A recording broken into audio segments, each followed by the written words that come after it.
This vision, if you like, for a secular constitution, which in essence we have. How close, though, are we to losing what it is that we have at the moment? Very close.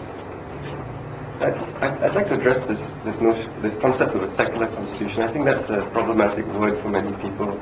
And I think the spin doctors, or maybe an ignorance, lack of understanding, has led to the belief that secular means anti-religious, and that's not necessarily correct. I mean, the Supreme Court in '88 declared our public law system to be a secular one, meaning that Islamic law was limited to personal law, and in the laws of the land, as applicable to everyone, it was a secular law, meaning without any bias or preference to one value system or the other. And that's not seen as being necessarily a bad thing. But somehow, since '88, when that decision was handed down, we've seen, perhaps because of a merging of international events as well as local events, a growing disillusionment with leadership, disenfranchisement on the part of some, Islamic opposition politics. All of these things have led to what I consider an aspirational position developing, where some Muslims are beginning to feel that Islam should have a bigger role in their daily lives, including in the public sphere, and how we regulate our affairs and so on. Now, that's not necessarily a bad thing. I think what Article 11 has been trying to point out is that if that aspiration was made a reality through correct constitutional process, that's fine. Amend the constitution legally, do it properly, and then everybody has a say in it. And representative government will work the way representative government should. But when persons who are put in positions of authority and influence in constitutional office, having taken oaths to protect the Constitution, and then use that position to make that aspiration a reality outside the Constitution or the legal process, then you have a subversion of the Constitution, and that cannot be correct. Of course, as a believer, I would say on a personal level, my choice is that Islam is the religion I prefer, and therefore implied in that is a rejection of other faiths for me. But as a lawyer or as a citizen, I would say yes, my friend Herman is entitled to say in his belief Christianity is his preferred. So in that sense, the inability to understand that distinction is worrying. It's symptomatic of that kind of situation which Article 11 is trying to address.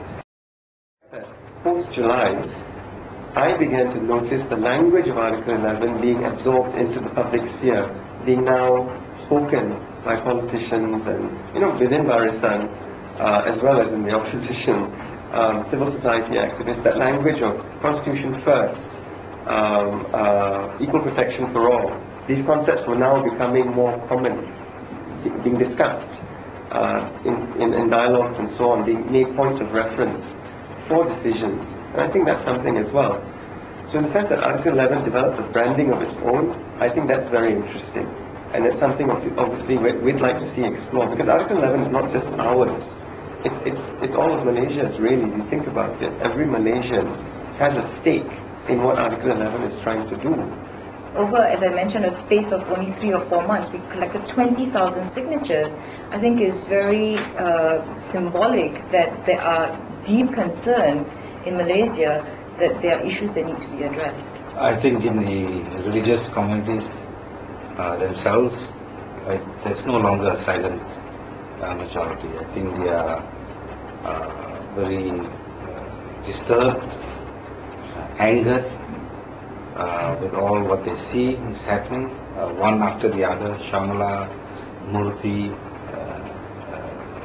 Lina Joy. I mean, what would be obvious solutions to the problem now is just an imposition of one religious community rule and regulation or laws that they abide with upon the others, and this I think is causing a lot of uneasiness among many of the religious communities.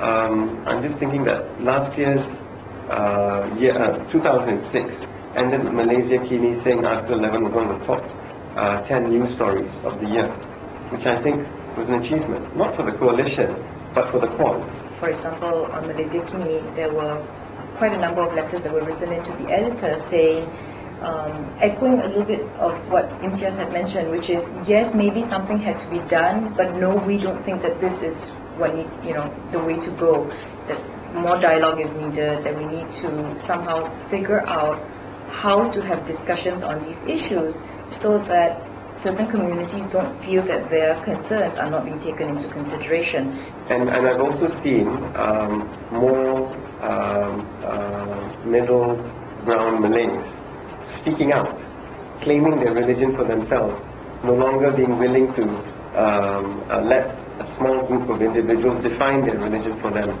and actually being willing to say, look, I don't like what's happening. I don't necessarily support these Article 11 types, but at the same time, I don't necessarily agree. And that's all we've ever wanted.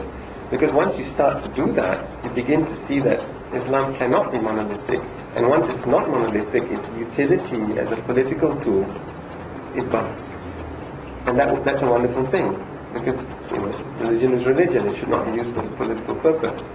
Many of the religious communities, and I think every time there is an issue, the feedback we are getting from all the temples, churches, other religious communities that are associated with the Malaysian Consultative Council, is that we should send a very strong signal to the government that this cannot go on. We are always at the losing end. We are always at the end where we have to accommodate and abide by a creeping Islamization that's affecting all aspects of our lives as non-Muslims, and this is just cannot go on. So I think there is a very strong growing resentment within the other religious communities. So I think, to some extent, my sense of the events of the last 1 year, I think there has been some concession on the part of all groups, including the Conservatives, that perhaps the way forward is not in an extremist Islamic State sort of notion.